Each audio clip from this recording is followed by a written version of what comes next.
In this video, I'm going to show you how you can crop an image in Google Slides. First, you have to double click on the image like that. So this will bring the cropping feature right on the image. Notice there is a bar on each side of the image and there's also one on each corner. So if you click and drag those bar, it will basically crop the image.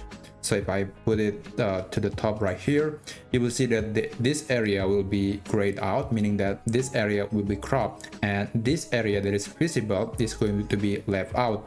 So you can play around with these bars and just to select which area of the picture that you want to stay visible.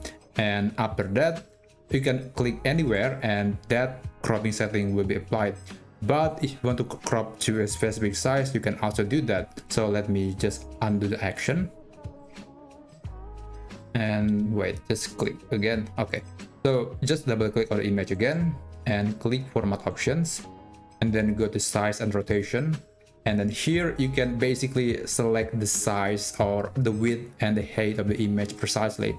So it's 6 by 11 centimeters. I can change it to maybe 6 and then also 6, so it's going to be perfectly square.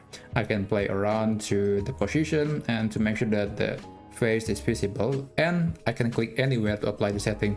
But don't worry, you can always change the setting later. The image is not really changed, it's just being hidden. So if you double click on the image again, you'll see that the rest of the image is still there. You can move it around, you can change the setting later. So yeah, that's basically how you can crop an image in Google Slides.